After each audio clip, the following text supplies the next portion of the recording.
Mon mari a quitté les funérailles de mon père pour partir en voyage avec sa maîtresse. Mais à 3 heures du matin, j'ai reçu un SMS du père que je croyais mort, je suis toujours en vie. Viens au cimetière discrètement.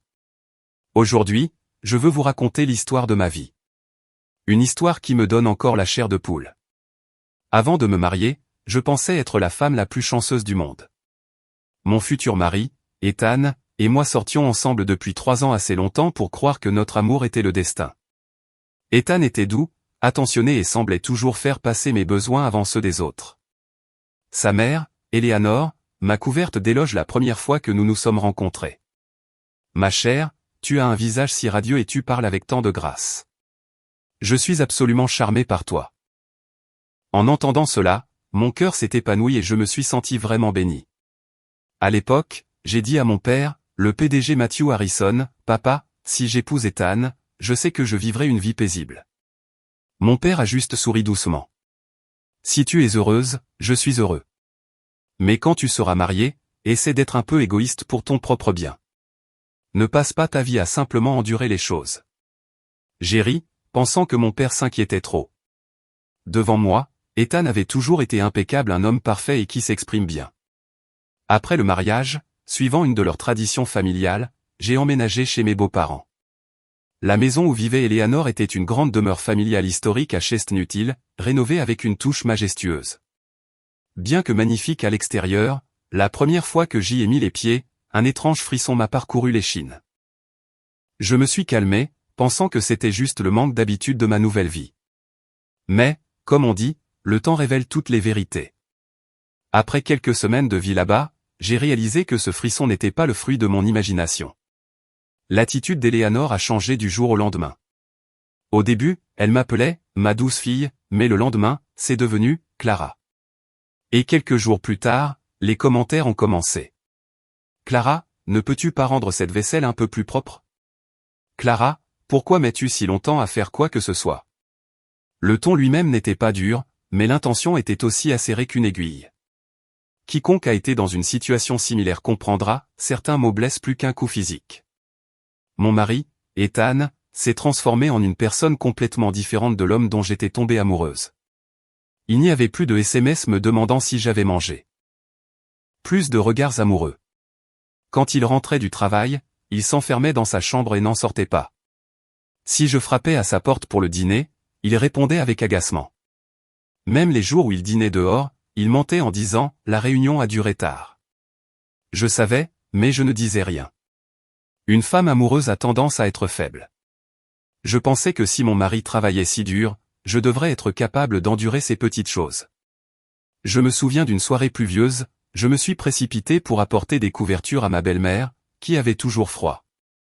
En me voyant, elle a dit « je ne te demande pas de tout faire, mais cette maison a sa propre façon de faire les choses.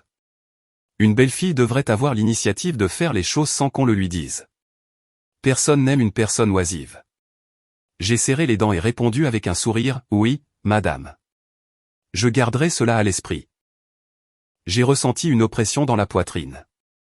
Je travaillais toute la journée à mon emploi et je me précipitais à la maison pour préparer le dîner. Je n'étais jamais oisive, mais je ne voulais pas inquiéter mes parents, alors j'endurais. Mon père me disait, être trop bon n'est pas toujours une vertu. Mais si cela te convient, alors c'est bien. Jusqu'à ce moment-là, je croyais que si j'étais patiente, mes beaux-parents finiraient par m'apprécier. Mais j'avais beau essayer, ce lien ne venait jamais. La distance avec Ethan devenait plus évidente chaque jour. Son téléphone était toujours face contre terre, et si j'entrais dans la pièce, il le verrouillait instantanément. Une fois, je lui ai demandé prudemment, « Est-ce que tu me caches quelque chose ?» Il a rétorqué, « Ne crée pas de drame. » À partir de ce jour, nous avons vécu comme des étrangers dans la même maison, chacun enfermé dans son propre monde. Je me disais que c'était juste une phase d'adaptation, que tout redeviendrait normal, mais la situation ne faisait qu'empirer. Un jour, alors que j'apportais des fruits dans la chambre de ma belle-mère, je l'ai entendue au téléphone, elle est si bêtement gentille. Qui sait combien de temps elle durera dans cette maison? De l'autre côté de la porte, j'ai senti mon cœur s'arrêter. Ce n'est pas qu'elle dise du mal de moi qui m'attristait, mais la réalisation que mes espoirs avaient été vains. Malgré ces incidents, je pensais que tout cela n'était que de petits tests. J'étais encore jeune, pleine d'espoir et je croyais à la valeur du mot famille. Pas même dans mes pires cauchemars je n'aurais pu imaginer que tout cela n'était que le prologue de la tragédie qui allait se dérouler. Je ne savais pas qu'un gouffre sombre s'ouvrait devant moi, un gouffre qui allait engloutir ma vie entière et détruire ma foi dans le mariage et dans les gens. Si j'avais su, je n'aurais jamais continué sur cette voie. Mais je suppose que c'est la vie. On peut mesurer la profondeur d'une rivière, mais on ne peut pas sonder le cœur d'une personne. Et tout a commencé à s'effondrer le jour où je m'y attendais le moins. Ce matin-là, le ciel était couvert d'un mauvais présage. Alors que je préparais le petit déjeuner, mon téléphone a sonné sans cesse. C'était Peter, le chauffeur de mon père depuis des années, normalement un homme très calme. Sa voix tremblait ce jour-là. « Madame Miller, restez calme s'il vous plaît. Monsieur Harrison. Monsieur Harrison a eu un accident. » Je me suis figé et tout est devenu noir. Je n'ai même pas entendu le bruit des couverts tombant de mes mains. Je continuais à poser des questions, mais mon esprit était une page blanche, comme remplie de coton. Seul le mot « accident » résonnait dans ma tête. Ethan est sorti de sa chambre, fronçant les sourcils devant l'agitation. Je lui ai dit à travers mes sanglots « Chérie, mon père. Mon père a eu un accident. » Sans un mot de réconfort, il a répondu avec une froideur glaciale « Oh, eh bien, nous passerons plus tard. » Ma belle-mère m'a regardé comme si j'avais interrompu son petit déjeuner et a dit « Une femme adulte ne devrait pas pleurer comme ça. Calme-toi. Ton père prend de l'âge, c'était probablement juste sa propre imprudence. » Ces mots m'ont poignardé comme des dagues, mais j'étais dans un tel état de choc que je n'ai pas pu réagir. Je me suis précipité dehors et j'ai hélé un taxi pour aller chez mes parents. Quand je suis arrivé, les gens allaient déjà et venaient avec des visages sombres. Peter a couru pour me soutenir. Selon la police, la voiture du président a quitté la route dans un virage sur le col de montagne dans les Berkshires. Le conducteur est inconscient et Monsieur Harrison. Ils n'ont pas pu le retrouver entier. Je me suis effondré sur le sol. À cet instant, j'ai ressenti une douleur si vive que c'était comme si quelqu'un me pressait le cœur. C'était vrai ce qu'on dit, perdre un père, c'est comme voir le pilier de sa maison s'effondrer. J'ai senti le monde basculer sous mes pieds. Cet après-midi-là, le père Michael, un prêtre très proche de notre famille, est apparu. Vêtu de sa soutane brune, il murmurait des prières. Il a dit qu'il avait appris la nouvelle à la paroisse, qu'il était arrivé tôt sur les lieux de l'accident et qu'il avait récupéré les cendres pour que l'âme du défunt puisse reposer en paix. Mes mains tremblaient en voyant l'urne blanche sur l'autel. Je n'aurais jamais imaginé être confronté au reste de mon père de manière si abrupte et absurde. La veillée funèbre était remplie d'employés de l'entreprise de mon père, de partenaires commerciaux et de connaissances. Les funérailles étaient grandioses, dignes d'un homme d'affaires de sa stature. L'odeur des lys imprégnait tout, et la file de personnes présentant leurs condoléances était interminable. Mais parmi toutes les couronnes de fleurs et les regards compatissants, je me sentais incroyablement petit et seul. J'avais froid jusqu'aux os, comme si cette urne avait absorbé toute la chaleur de mon corps. Je m'attendais à ce qu'Ethan soit à mes côtés, qu'il me tienne la main, mais il ne s'est pas montré de la journée. Il n'a pas répondu à mes appels ni à mes SMS. J'ai essayé de trouver des excuses pour me convaincre qu'il était occupé par une réunion importante. Puis j'ai entendu des employés de l'entreprise chuchoter derrière moi. Mais que fait Ethan aux Bahamas pendant les funérailles de son beau-père? Vous n'avez pas vu? Il avait l'air plutôt complice avec une jeune femme. J'ai tourné la tête. Sur l'écran de leur téléphone, j'ai vu une photo d'Ethan souriant de toutes ses dents, le bras autour de la taille d'une jeune femme dans une station balnéaire. C'était de ce jour même. Au moment même où l'on pleurait mon père. J'ai ressenti un choc sourd dans ma tête. J'ai saisi une chaise pour ne pas tomber. Je n'arrivais pas à y croire. Moi qui l'avais tant aimé, qui avait placé toute ma foi dans ce mariage. Je suis retourné à l'intérieur pour cacher l'humiliation qui brûlait en moi. Ma belle-mère, voyant mon visage pâle, m'a lancé un regard et a dit « Ethan est un adulte. Il a sa propre vie. Ne fais pas de scène aux funérailles. » Ces mots étaient comme du sel sur la plaie. Mes lèvres tremblaient alors que je réussissais à sourire. Je voulais juste savoir où il était. Ma belle-mère a croisé les jambes et s'est versé calmement du thé. Il est en vacances. Il avait besoin de décompresser. Il a travaillé très dur. D'ailleurs, tu gères très bien les funérailles, n'est-ce pas? La nuit avançait et les participants commençaient à partir. J'étais assise près de l'autel à regarder le portrait de mon père et je pleurais inconsolablement. Le père Michael allait et venait dans la maison en récitant ses prières, mais ses yeux ne cessaient de lorgner les enveloppes de dons comme s'il faisait des calculs. Vers 3 heures du matin, épuisé, je me suis recroquevillé sur un canapé, frissonnant sous une fine couverture. Mes larmes n'avaient pas encore séché quand mon téléphone a vibré une fois. J'ai tendu le bras et je l'ai pris. C'était un numéro inconnu. Le message ne comptait que quelques mots, « Clara, c'est papa. Je ne suis pas mort. Viens au cimetière familial. » Discrètement, n'en parle à personne. Un frisson m'a parcouru l'échine. Mes yeux se sont agrandis au point que j'ai failli lâcher le téléphone. J'ai relu chaque mot, tremblant de la tête aux pieds. C'était, sans aucun doute, la façon d'écrire de mon père, l'utilisation des espaces, la façon dont il m'appelait, il n'y avait aucun doute. Une boule s'est formée dans ma gorge et mon cœur battait la chamade, sur le point d'éclater. Mon père était vivant. J'ai bondi comme si j'avais été frappé par la foudre. Ce court message dansait dans mon esprit, chaque lettre étant une lame me poignardant le cœur. Comment mon père pouvait-il ne pas être mort? Mais une partie de moi, mon instinct, savait que c'était lui. N'importe qui pouvait imiter son style, mais pas au point de reproduire ses poses caractéristiques, sa ponctuation, sa façon de formuler les choses. Mais maintenant le téléphone tremblait tellement que j'ai dû m'agripper à la coudoir du canapé pour ne pas tomber. À ce moment-là, la maison était plongée dans un silence sépulcral, rompu seulement par le sifflement du vent s'infiltrant par les fentes des vieilles portes en bois et le son rythmé des grains du chapelet du père Michael qui priait près de l'autel. L'odeur dense des lys me soulevait le cœur et ma tête était un chaos total. « Calme-toi, me suis-je dit. Si mon père était vraiment vivant, cela signifiait que quelqu'un voulait faire croire au monde qu'il était mort. Et cela signifiait que l'accident n'avait pas été qu'un simple accident. J'ai dégluti difficilement et je me suis levé silencieusement. Au moment où mes pieds ont touché le sol, ma belle-mère a légèrement ouvert la porte de sa chambre. Son regard était aiguisé comme un couteau. « Clara, que fais-tu debout à cette heure-ci » J'ai sursauté et j'ai répondu « Oh, madame, j'ai mal à la tête et je voulais prendre un peu l'air. » Elle m'a scanné de la tête aux pieds et a dit brusquement « Ne traîne pas dans la maison la nuit.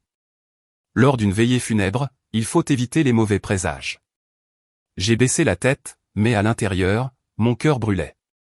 Je suis retourné sur le canapé et j'ai fait semblant de m'allonger, attendant qu'elle ferme la porte. Quand le bruit de ses pantoufles s'est estompé, j'ai rouvert mon téléphone. Le message brillait toujours sur l'écran noir.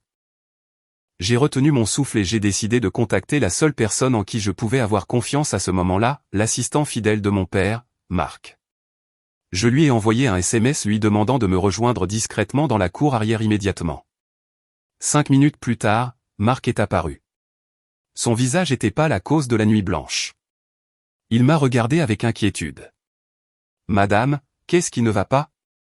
Pourquoi m'appeler si urgemment? Vous m'avez fait peur. » Je lui ai montré le téléphone. En lisant le message, ses yeux se sont agrandis. « Ce n'est pas possible. Je n'ai pas ce numéro enregistré, mais c'est définitivement la façon d'écrire du président. » J'ai dit d'une voix basse et tremblante, « Marc, te souviens-tu que tu as dit hier soir que la caméra de sécurité du cimetière vacillait? Tu soupçonnais que quelqu'un l'ait trafiquée. » Marc a acquiescé rapidement. « Oui, c'est vrai. Quand nous sommes allés à la propriété pour déposer les offrandes, la caméra a vacillé comme si quelque chose la bloquait ou si quelqu'un se tenait devant l'objectif. Je l'ai regardé droit dans les yeux. Alors si mon père est vivant, cela signifie que quelqu'un a essayé de le tuer et veut que le monde croie qu'il est mort. » Marc a dégluti. « Madame, qu'allez-vous faire » J'ai expiré et répondu par un seul mot. « Partir. » Tous les deux, nous avons ouvert furtivement la porte arrière. La lune était cachée par les nuages, et la nuit était glaciale. Le cimetière familial était situé derrière une petite colline à quelques centaines de mètres de la maison. Mais dans cette atmosphère de deuil, le chemin semblait beaucoup plus inquiétant avec le bruit des insectes et les prières flottant depuis la maison. Alors que nous approchions du cimetière, Marc m'a saisi le bras. « Madame, je viens de vérifier à nouveau l'enregistrement. Il y a un vide d'exactement 1 minute où l'écran devient noir. Cela coïncide avec l'heure à laquelle vous avez reçu le message. » J'ai senti mes cheveux se hérisser, et mon cœur battait furieusement. J'ai regardé autour de moi, mais je ne pouvais entendre que le bruissement des feuilles dans le vent. Le cimetière était dans l'ombre. La seule lumière était la faible lueur jaunâtre d'une petite lampe allumée devant une statue de la Vierge Marie. Et puis je l'ai vu, la tombe fraîchement creusée avec le nom de mon père, Matthew Harrison, gravé sur la pierre tombale. Tout mon corps tremblait, et j'ai ressenti une oppression dans la poitrine. Je me suis approché et j'ai posé ma main sur la terre encore humide. Si mon père était vivant, qui avait-il dans cette urne? Et qui avait prétendu que c'était lui? Avant que je ne puisse mettre de l'ordre dans mes pensées, j'ai entendu un bruissement dans les buissons derrière moi. Je me suis retourné brusquement et Marc a allumé sa lampe de poche. Là où pointait la lumière, une silhouette chancelante est apparue. Ses vêtements étaient déchirés, et son visage était couvert de bleu et de blessures, mais ses yeux étaient les mêmes yeux que j'avais vus pendant plus de 20 ans. Papa. Le mot est à peine sorti. J'ai couru vers lui comme si ma vie s'effondrait à ce moment précis. Je l'ai serré fort contre moi, sentant mes larmes chaudes tomber sur le dos de ma main. Mon père a haltéé, d'une voix rauque, il a dit, « Clara, c'est moi. Je suis toujours en vie. Ces salauds ont essayé de me tuer. Écoute-moi attentivement. » Je pleurais en silence, terrifié à l'idée que quelqu'un puisse nous entendre. « Papa, que s'est-il passé? Qui t'a fait ça? » Il m'a serré la main et, avec son dernier souffle, a prononcé chaque mot, Ethan et sa mère. Ils ne sont pas ce que tu penses. J'ai eu l'impression que mon cœur m'était arraché de la poitrine. Je ne comprenais pas encore pleinement ces paroles à ce moment-là, mais j'en avais une certitude viscérale. Mes beaux-parents n'avaient pas seulement été cruels envers moi, mais aussi envers mon père, et tout ce que j'avais considéré comme une tragédie n'était que le prélude à ce qui allait arriver. Je suis resté figé au milieu du cimetière froid. Je serrais toujours mon père, craignant que si je le lâchais, il disparaisse. Marc a rapidement enlevé son manteau et l'a mis sur lui. Mon père s'est appuyé contre un arbre, respirant lourdement. Son corps était couvert de griffures et de bleu avec du sang séché sur certaines blessures. Le voir si faible m'a brisé l'âme. « Papa, qui t'a fait ça? Dis-le-moi, ai-je supplié, la voix brisée. Il a fermé les yeux, luttant pour inspirer l'air froid. Sa voix était un murmure, mais chaque mot était gravé dans mon cœur. Ce n'était pas un accident, ma chérie. C'était un piège. Ils ont essayé de me tuer. Le vent de la nuit soufflait dans les buissons, et les feuilles bruissantes ressemblaient à quelqu'un qui sanglote. Marc s'est penché, inquiet. Monsieur Harrison, qui était-ce? Dites-nous tout en détail pour que nous puissions vous mettre en lieu sûr. Mon père a ouvert les yeux et nous a regardés tous les deux un long moment avant de prononcer, un par un, des mots qui pesaient comme des pierres. Ethan et sa mère. Et Monsieur Ortiz. Et le père Michael. Ils ont essayé de me faire du mal. J'ai eu l'impression que ma tête allait exploser. Je l'ai secoué avec véhémence. Non, ce n'est pas possible. Ma belle-mère et Ethan ne feraient pas ça, papa. Mon père a levé une main et l'a posée sur ma tête. Sa voix était grave, un mélange de déception et de douleur. Clara, tu fais encore trop confiance aux gens. Eleanor et Ethan ne se soucient que de leurs propres intérêts. J'ai découvert qu'ils détournaient des fonds de l'entreprise et faisaient fuiter des contrats. Avant que je puisse agir, ils ont frappé les premiers. Il a fait une pause, respirant avec difficulté. Sa voix était éraillée, comme si sa gorge était blessée. Monsieur Ortiz a conçu le plan, mettre en scène un accident de voiture et envoyer un corps non identifié au crématorium. Le père Michael se chargerait de recevoir les cendres et de la paperasse. De cette façon, tout le monde croirait que j'étais mort. Je me suis mordu la lèvre. J'ai goûté la saveur métallique du sang mais je n'ai rien ressenti. Chaque mot de mon père était un coup de marteau, brisant la foi naïve que j'avais en mes beaux-parents. Mais comment t'es-tu échappé, papa? Ma voix n'était qu'un fil tremblant. Appuyé contre l'arbre, il a lentement rassemblé ses souvenirs. Juste avant que la voiture ne tombe de la falaise, j'ai senti que quelque chose n'allait pas. J'ai crié au chauffeur de freiner, puis il était déjà drogué. La voiture a perdu le contrôle et a glissé vers le bord de la route. À l'impact, j'ai été éjecté. J'ai porté une main à ma poitrine, le seul fait d'imaginer la scène me faisait me sentir mal. J'ai perdu connaissance dans les buissons au fond du ravin. Heureusement, un habitant qui était sorti tôt pour poser des pièges à oiseaux m'a trouvé et a vu que je respirais encore. Ils m'ont emmené dans une cabane de fortune, m'ont donné de l'eau et m'ont prodigué les premiers soins, mais je ne pouvais pas révéler mon identité. J'avais peur qu'il revienne pour finir le travail. Mark a serré les dents. Monsieur Harrison, ils sont donc bien plus maléfiques que nous ne le pensions. Où vous êtes-vous caché pendant tout ce temps? Mon père a regardé autour de lui et a chuchoté comme s'il avait peur que quelqu'un l'entende. Dans les bois, derrière le cimetière. Pendant la journée, je me cachais, et la nuit, je sortais pour surveiller. Aujourd'hui, en voyant les funérailles chez vous et ma photo sur l'autel, je savais que leur plan avait presque réussi. Je me suis effondré en pleurant, « Papa, pourquoi ne me l'as-tu pas fait savoir plus tôt? Je pensais vraiment que tu étais mort. » Il a pris ma main et a dit d'une voix étranglée, « Je ne pouvais pas. Tu étais dans leur maison. J'avais peur qu'ils ne te fassent du mal en premier. » J'ai ressenti dans son contact l'amertume d'un père trahi jusqu'au bout. Un homme qui avait vécu toute sa vie avec intégrité, qui avait aidé d'innombrables personnes, pour finalement être poignardé dans le dos par ceux qui l'avaient le mieux traité. Mark a acquiescé avec détermination. « Monsieur Harrison, vous ne pouvez pas rester ici. Je vais vous emmener dans un vieil entrepôt que nous avons derrière l'usine. Personne ne vous verra là-bas, et vous serez en sécurité. » Mon père m'a regardé comme s'il attendait ma réponse. J'ai essuyé mes larmes et j'ai dit, « Je m'occuperai de toi, papa. Je te protégerai quoi qu'il arrive. » À cet instant, j'ai réalisé que je n'étais plus la belle-fille soumise et patiente. Je devais affronter la vérité. Mes beaux-parents n'étaient pas seulement cruels, c'étaient des gens qui avaient tenté de prendre la vie de mon père, qui voulaient dépouiller ma famille de tous ses biens et de son pouvoir. J'ai marché, soutenant mon père pas à travers la brume légère. À chaque pas, je me jurais que je ne les laisserais plus jamais me marcher dessus. Nous avons emmené mon père dans le refuge sûr. Alors que Mark soignait ses blessures, je les regardais, une tempête faisant rage en moi. Je savais que ma vie avait atteint un point de non-retour. Et devant moi se trouvait une guerre que je n'aurais jamais pensé avoir à mener, une guerre contre les personnes même qui m'appelaient autrefois leur famille. Quand j'ai aidé mon père à entrer dans le vieil entrepôt derrière l'usine, un endroit où le temps semblait s'être arrêté, mon cœur battait la chamade. Les murs étaient tachés, et une faible lumière jaune vacillait.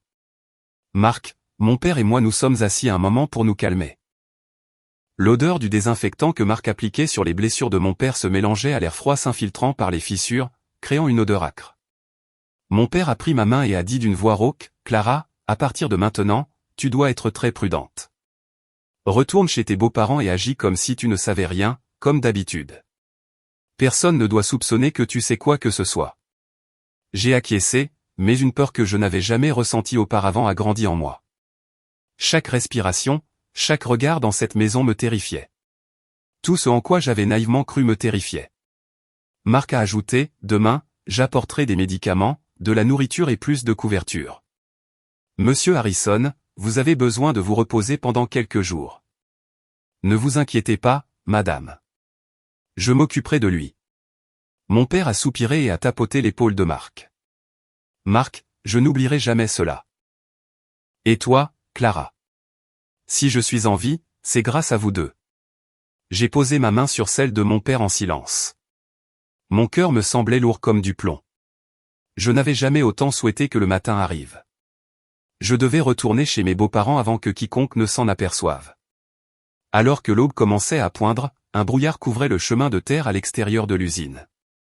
J'ai mis mon manteau et j'ai rabattu un chapeau pour couvrir la moitié de mon visage. En me glissant par la porte arrière, mon cœur battait comme un tambour. Si ma belle-mère ou n'importe qui dans la maison découvrait que j'étais sorti toute la nuit, tout serait gâché. J'ai marché une courte distance et je me suis arrêté, haletante. Des traînées argentées commençaient à apparaître dans le ciel et les coqs du quartier commençaient à chanter. L'air froid sur mon visage m'a aidé à réfléchir plus clairement. Tu dois agir parfaitement. Personne, absolument personne, ne peut soupçonner que tu viens du cimetière. Quand je suis entré furtivement dans la maison, l'horloge murale indiquait 5h15. La cuisine était sombre. Le seul son était ma belle-mère soulevant le couvercle d'une casserole. En me voyant, elle s'est arrêtée net. Son regard perçant m'a scanné de la tête aux pieds, cherchant quelque chose qui clochait. « Clara, tu n'arrives que maintenant. » Sa voix était aussi acide que du vinaigre.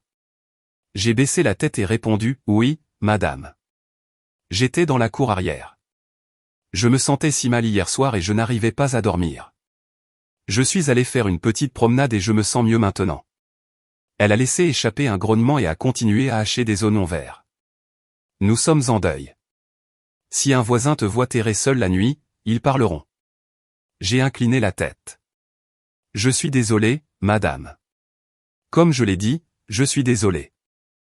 J'ai ressenti une douleur dans ma poitrine. Que avais-je fait de mal? J'avais perdu mon père. J'avais pleuré jusqu'à avoir les yeux gonflés. J'avais passé une nuit blanche, et pourtant, je devais baisser la tête pour rester dans cette maison en silence. À ce moment-là, Ethan est descendu. Il était en t-shirt et short, l'air aussi détendu que quelqu'un qui avait dormi profondément. En me voyant, il a légèrement froncé les sourcils. C'est quoi cette apparence? Tu ne t'es pas regardé dans un miroir? J'ai serré les dents pour m'empêcher de pleurer devant lui.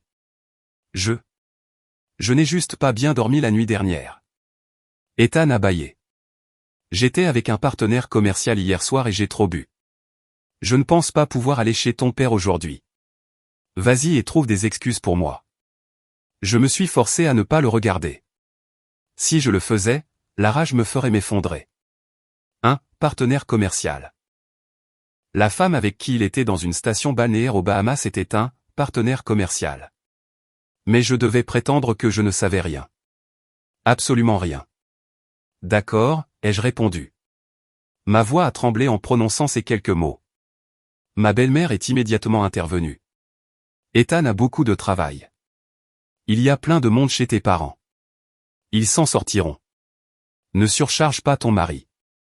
À une autre époque, j'aurais étouffé mes propres paroles, mais ce matin-là dans mon cœur, au lieu de la tristesse, il y avait un sentiment de trahison qui me glaçait jusqu'aux os. Pourtant, j'ai réprimé mes émotions. Je devais leur faire croire que j'étais faible, naïve et que je ne savais rien. Oui, madame, je comprends. Eleanor ne savait pas qu'à ce moment-là, une guerre silencieuse avait commencé dans mon esprit, la guerre même dans laquelle il m'avait poussé. Pendant le service funèbre ce matin-là, j'ai reçu les invités. Mes yeux étaient gonflés, mais je n'ai pas baissé ma garde une seconde. Le père Michael était arrivé tôt, faisant tourner les grains de son chapelet et récitant des prières. Son expression compatissante semblait incroyablement hypocrite. Il rôdait autour de l'autel, ramassant les enveloppes de dons comme si c'était la chose la plus naturelle au monde. Le voir m'a donné un frisson dans le dos. Il avait personnellement apporté les fausses cendres de mon père dans cette maison. Il avait menti sans sourciller devant des centaines de personnes. Il était complice d'une tentative de meurtre, et maintenant il était ici, posant comme un vénérable prêtre. L'indignation m'étouffait. Mon père était vivant, se cachant pour sa vie, et ceux qui avaient essayé de le tuer se tenaient si calmement devant moi. Je me suis promis, Clara, à partir d'aujourd'hui, tu n'es plus la gentille belle-fille. Tu vas faire en sorte qu'ils aient peur ne serait-ce que de te regarder dans les yeux. Mais pour y parvenir, je devais d'abord prétendre être extrêmement faible, naïve et inoffensive. Ce n'est que lorsqu'ils baisseraient leur garde que je pourrais frapper là où ça fait le plus mal. Cette guerre était silencieuse, mais plus féroce que n'importe quelle autre, et je venais de faire mon premier pas. Les services funéraires de mon père se sont poursuivis tard dans la nuit. Le flux de visiteurs venant présenter leur respect était constant. Cependant, les personnes qui auraient dû être à mes côtés dans mon moment de plus grande douleur étaient absentes, mon mari Ethan, en voyage avec sa maîtresse, et ma belle-mère, Eleanor, qui, bien que présente, était aussi froide qu'un iceberg. À la tombée de la nuit, j'ai feint l'épuisement et j'ai dit que je me retirais dans ma chambre pour me reposer. Ma belle-mère m'a examiné de la tête aux pieds, puis m'a tendu une serviette froide et humide. Tiens, Clara, essuie-toi le visage pour réduire le gonflement. Si les gens te voient comme ça, ils penseront que nous te maltraitons dans cette maison. Sa voix était plus douce que d'habitude, mais son regard était aussi tranchant qu'un rasoir. Je savais qu'elle me testait. J'ai baissé la tête, accepté la serviette et répondu doucement, « Oui, madame. » Merci. Une fois dans ma chambre, j'ai fermé la porte avec précaution. Mon cœur battait la chamade, sur le point d'éclater. J'avais été sur les nerfs toute la journée, jouant le rôle d'une belle fille fragile, mais je devais rester forte. Mon père était caché. Je ne savais pas jusqu'où iraient les gens qui voulaient lui nuire. Je me suis assise sur le lit et j'ai pris une profonde inspiration. Marc m'avait envoyé un message disant que mon père dormait et que son état était stable. Tant qu'il était en sécurité, je pouvais continuer. Au moment où j'allais m'allonger, j'ai entendu des voix provenant de la chambre de ma belle-mère. Elle parlait doucement, mais la structure ancienne de la maison laissait filtrer le son clairement, et chaque mot parvenait à mes oreilles. « Es-tu sûr qu'elle ne soupçonne toujours rien ?» La voix qui a répondu était celle d'Ethan. Je me suis figé. Quand était-il rentré à la maison? Elle est trop sotte pour remarquer quoi que ce soit, maman. Elle est trop occupée à pleurer aux funérailles pour comprendre quoi que ce soit. Mes mains serraient la courte pointe jusqu'à ce que mes articulations deviennent blanches. Ma belle-mère a ri avec dédain. Si elle était intelligente, penses-tu que je l'aurais acceptée comme belle-fille? Ne t'inquiète pas, cette affaire doit être réglée. Ce serait dommage que cette entreprise ne devienne pas la nôtre. J'ai senti mon sang bouillir. Non seulement ils avaient essayé de tuer mon père et m'avaient abandonné dans mon pire moment, mais ils parlaient aussi de moi comme d'un simple outil. Ethan a continué avec une totale nonchalance, « Mais maman, le certificat de crémation est-il légitime ?» Puis une autre voix s'est jointe à la conversation. Une voix si familière qu'elle m'a fait dresser les cheveux sur la nuque. C'était le père Michael. Il a chuchoté, « Je me suis occupé de tout. Les cendres ont été livrées selon la procédure, donc personne ne peut rien vérifier. Il y a plein de corps non identifiés, il suffit de trouver le bon moment pour la crémation. » J'ai dû me couvrir la bouche hermétiquement pour m'empêcher de hurler. C'était lui. Il avait échangé les cendres d'un étranger contre celles de mon père. Ma belle-mère a baissé la voix. « Père, vous avez fait du bon travail. Quand tout cela sera fini, nous n'oublierons pas votre aide. Mais vous devez être discret. » Le père Michael a gloussé. « Avec une paroissienne aussi généreuse que vous, pensez-vous que je serais assez fou pour tout gâcher? » Mes mains et mes pieds sont devenus froids. C'était quelqu'un qui avait reçu beaucoup d'aide de mon père, et maintenant, simplement pour de l'argent et un gain personnel, il s'était rangé du côté de ceux qui cherchaient à lui prendre la vie. Ethan a baissé la voix. Si Clara découvre cela, nous sommes finis. Ma belle-mère a répondu instantanément, et qu'est-ce qu'elle va savoir? Elle croit dur comme fer que les cendres que le père a apportées sont authentiques plus qu'elle ne croit en elle-même.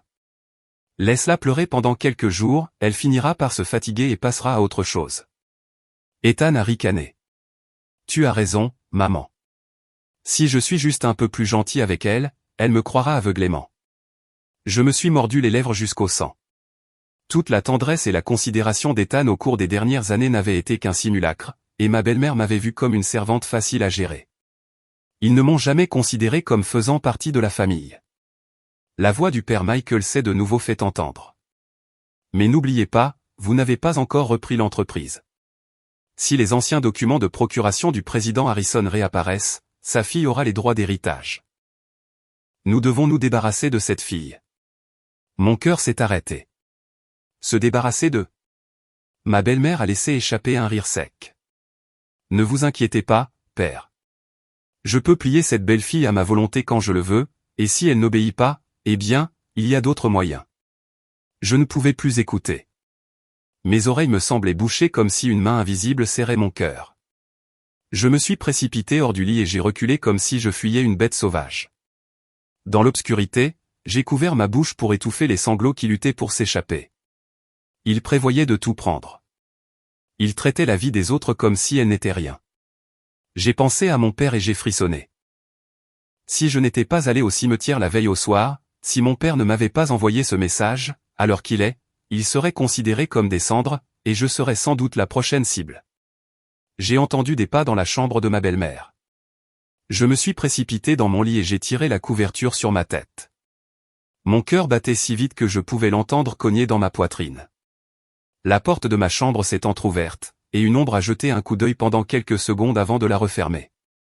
Je ne sais pas avec quels yeux il me regardait, mais une chose était claire, il me considérait comme un obstacle, et les obstacles devaient être éliminés. À cet instant précis, j'ai su que ma vie allait changer du tout au tout. Je ne pouvais plus être bonne. Je ne pouvais plus endurer. Un seul moment de faiblesse pourrait me faire tout perdre. Silencieusement, j'ai serré les poings et j'ai fait un vœu, Clara, à partir de maintenant, tu dois vivre différemment. Pas seulement pour sauver ton père, mais pour te sauver toi-même. Le lendemain matin, je me suis réveillé les yeux gonflés. Ma tête était lourde à cause de la nuit blanche. Ayant surpris la confession qu'il croyait secrète, un rayon de soleil filtrait à travers la fente de la fenêtre en bois, faisant danser les grains de poussière comme une brume chatoyante. Je me suis levé et j'ai pris une grande inspiration, essayant de retrouver mon calme. Tu dois agir. Tu dois jouer le rôle de la belle fille naïve et fragile qui ne sait rien. Ce n'est qu'alors qu'ils baisseront leur garde. Quand je suis descendu à la cuisine, ma belle-mère était déjà assise là. Ses cheveux étaient ramenés en un chignon impeccable, et son visage était aussi serein que si la terrible conversation de la nuit précédente n'avait jamais eu lieu. En me voyant, elle a réussi à sourire. « Tu as l'air un peu mieux aujourd'hui, Clara. » J'ai baissé la tête et j'ai répondu doucement, « Oui, je vais mieux, madame. » Alors que j'allais m'éloigner, elle m'a arrêté. « Il y a beaucoup à faire aujourd'hui aussi, alors va recevoir les invités. Si une femme passe toute la journée à pleurer, les gens se moqueront d'elle et diront qu'elle est faible. » Je me suis mordu la lèvre jusqu'au sang, mais j'ai quand même répondu d'une voix douce, « Oui, je comprends, madame. » Je me suis souvenu d'un vieux dicton, « La douceur surpasse la dureté. » Pour vaincre les méchants, il faut parfois être doux, ou du moins faire semblant, pour qu'ils s'autosatisfassent. À l'heure du déjeuner, j'ai commencé à surveiller chaque regard. Profitant d'un moment de calme avec les visiteurs, je me suis glissé sur le patio. Le soleil de midi filtrait à travers la fumée blanche de l'encens. Tous ceux qui allaient et venaient me regardaient avec pitié. Pauvre fille. Quelle malchance. Fraîchement mariée et déjà en deuil. Mais personne ne savait que ma douleur était bien plus grande. Tout en essayant de maintenir une expression d'épuisement, je luttais pour ne pas révéler la tension qui parcourait mes veines. J'observais ma belle-mère passer des appels avec une expression calculatrice, Ethan regardait son téléphone plus que les invités, et le père Michael apparaître de nulle part seulement pour jeter un coup d'œil au tronc des offrandes. J'ai mémorisé chacun de leurs gestes. Leurs regards furtifs, leurs commentaires occasionnels, tout était des indices. Soudain, j'ai réalisé quelque chose. Ma belle-mère, Ethan et le père Michael étaient trop calmes. Trop calmes pour un accident de voiture mortel, pour des funérailles aussi solennelles, et surtout, pour le décès de l'homme qui payait leur salaire. Ce calme était la preuve que tout cela n'était qu'une mascarade. Dans l'après-midi, je me suis rendu à l'entreprise dans mon rôle de fille éplorée. Je voulais les garder en souvenir. Ma belle-mère m'a regardé avec la suspicion de quelqu'un qui est dans les affaires depuis des décennies. Penser à des papiers dans un moment pareil? Concentre-toi sur les funérailles comme tu le devrais. J'ai baissé la tête et j'ai dit d'une voix étranglée, « Oui, c'est juste que. Je veux juste garder quelque chose de plus de mon père, madame. » Elle m'a dévisagé pendant un long moment, puis a soupiré. « Très bien, mais reviens vite. » En me tournant, j'ai vu son expression se détendre. Elle pensait que j'étais encore naïve. Quand je suis arrivé à l'entreprise, tout le monde a été surpris de me voir. Ils ont incliné la tête en signe de salut, les yeux pleins de compassion. J'ai juste fait un léger signe de tête, essayant de maintenir l'expression triste que mon rôle exigeait. Mais en réalité, j'étais venu avec un autre but. Je suis allé directement au bureau de mon père. En ouvrant la porte, l'odeur familière du bois m'a frappé, me serrant le cœur. La chaise où il s'asseyait était à sa place, et les papiers étaient aussi bien rangés que s'il y avait travaillé la veille. J'ai promis silencieusement, « Papa, je ramènerai la vérité dans ce lieu. » Marc m'a suivi et a fermé la porte. À voix basse, il a dit, « Madame, j'ai apporté une clé USB. Peut-être pourrons-nous récupérer certains des fichiers supprimés. » J'ai acquiescé. Nous avons tous les deux commencé à parcourir les données sur l'ordinateur de mon père. Beaucoup de fichiers avaient été supprimés, mais heureusement pas tous. Marc s'est exclamé doucement, « Madame, regardez ceci. Ce sont les contrats divulgués. Cette signature est celle d'Ethan. » Mes mains tremblaient. Il a ouvert un autre fichier. Marc l'a examiné et a dit, « Ce sont les relevés de transfert vers la paroisse du père Michael. Les montants sont plus de 5 fois supérieurs à un don normal. » Mon sang s'est glacé. Marc a chuchoté, la voix tremblante, « Madame, c'est une preuve irréfutable. » J'ai pris une grande inspiration. Sauvegarde tout. Ne manque rien. J'ai jeté un coup d'œil autour du bureau. Pendant des années, mon père avait protégé l'entreprise depuis cet endroit même. Maintenant, c'était à mon tour de finir le travail en son nom. Le trajet de retour vers la maison de ma belle famille a été comme entrer dans la fosse aux lions. Après une longue journée, je suis rentré. En entrant, j'ai vu Ethan regarder la télévision, les pieds sur une table. Il m'a regardé comme s'il était le maître des lieux. Et où étais-tu passé toute la journée? Tu n'as même pas aidé ma mère à accueillir les invités. J'ai ravalé ma colère. Je suis désolé. Je suis allé à l'entreprise pour récupérer certains papiers de mon père. Ma belle-mère, sortant de sa chambre, a entendu mes paroles et a haussé un sourcil. Quel papier? Pourquoi faire? Occupe-toi des funérailles et arrête avec ces bêtises, Clara. J'ai baissé la tête. Oui, c'est juste que papa me manquait tellement. En disant cela, j'ai forcé mes yeux à s'emplir de larmes.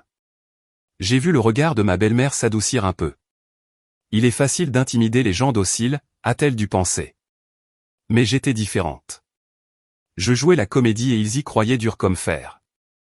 Cette nuit-là, allongé dans mon lit, je pouvais entendre clairement les battements de mon propre cœur lourd, rapide, mais plus fort que jamais. Depuis l'instant où j'avais quitté le cimetière la nuit précédente, je savais que j'étais entré dans une guerre sans retour. Et la belle-fille de cette maison-là, brave femme, qu'ils avaient toujours méprisée, cette même femme serait celle qui leur ferait payer leurs péchés. Par un matin gris, le vent soufflait froidement. Sur l'autel, l'encens consumé dégageait encore une fine traînée de fumée. Je me tenais devant le miroir, arrangeant mes cheveux ébouriffés, m'efforçant de ressembler à une fille dévastée par la perte de son père. Mais au fond de mes yeux, il y avait une froideur et une détermination d'acier que personne ne pouvait percevoir. Aujourd'hui était le jour où je devais me rendre à l'entreprise, au moment même où la famille de mon mari tiendrait une réunion secrète pour s'emparer du pouvoir. Je savais parfaitement que si je baissais ma garde un seul instant, ils me considéreraient comme une nuisance et se débarrasseraient de moi, tout comme ils en avaient discuté la nuit précédente.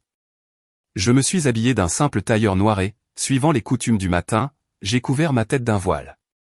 Quand je suis sorti au salon, ma belle-mère m'a examiné et a dit, « Clara, il y aura beaucoup de monde à l'entreprise aujourd'hui, alors tiens-toi bien. Nous sommes en deuil. Fais attention à ne pas provoquer de commérage. » J'ai hoché doucement la tête. « Oui, madame.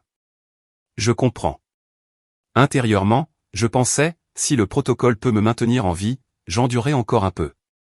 À l'entreprise, l'atmosphère de conspiration était aussi épaisse que le brouillard. Dès que je suis entré dans le hall, plusieurs paires d'yeux se sont fixés sur moi. Des employés fidèles à mon père se sont approchés. « Madame Miller, allez-vous bien? Nous sommes tellement désolés pour votre père. » J'ai légèrement incliné la tête, mais je ne me suis pas effondré, même si je sentais une boule dans ma gorge. « Merci pour votre sollicitude. Mon père ne voudrait pas non plus me voir faible. » Je me suis dirigé droit vers la salle de conférence. La porte était entr'ouverte, et de l'intérieur parvenait la voix froide d'Ethan, « Bien que les funérailles ne soient pas encore terminées, les affaires ne peuvent pas s'arrêter. En tant que famille, j'assumerai temporairement la direction. » Je me suis arrêté quelques secondes devant la porte, j'ai pris une grande inspiration et je l'ai poussée. Le grincement d'une chaise a rompu le silence, et plusieurs personnes ont sursauté. Ethan m'a vu et a été momentanément stupéfait, mais il a vite retrouvé son sang-froid. « Clara, que fais-tu ici? Tu es en deuil. » Je l'ai regardé. Mes yeux reflétaient la tristesse, mais l'épée dans mon cœur était aiguisée. « S'il vous plaît, continuez. Je veux entendre ce qui est si urgent pour vous tous alors que cela ne fait même pas une semaine que mon père est mort. » Le silence s'est abattu sur la pièce. Personne ne s'attendait à ce que je me montre à ce moment-là. Ma belle-mère, assise à l'autre bout, est devenue légèrement pâle, mais elle s'est forcée à élever la voix. « Clara, c'est une affaire d'entreprise. Ce n'est pas un endroit pour que tu interfères. » J'ai marché lentement vers la longue table et j'ai posé mes mains sur sa surface froide. Ma voix était basse, mais chaque mot était clair. « Oui, madame. Mais mon père a laissé un testament, et jusqu'à ce qu'il soit rendu public, personne ne peut assumer unilatéralement la direction. N'est-ce pas? » Plusieurs cadres ont échangé des regards. Ils savaient que j'avais raison. Ethan a serré les dents. « Clara, ne fais pas de scène. » J'ai réussi un léger sourire. C'était la première fois que je souriais après des jours de pleurs incessants. Je ne fais pas de scène. Je vous rappelle simplement la loi. De plus, il y a trop de points suspects concernant l'accident de mon père. Juste à ce moment-là, le téléphone dans ma poche a vibré. C'était un message de Marc, la police est dans le hall. Ils disent avoir reçu un tuyau anonyme. Je ne savais pas qui l'avait envoyé, mais c'était clairement le tournant dont j'avais besoin. J'ai levé les yeux et j'ai dit doucement, « Oh, il semble que la police soit arrivée. » Je ne sais pas s'il s'agit d'une question financière au sein de l'entreprise ou si cela a un rapport avec le prêtre qui nous a apporté les cendres de mon père. Le visage du père Michael, qui était assis au fond, est devenu blanc comme un linge.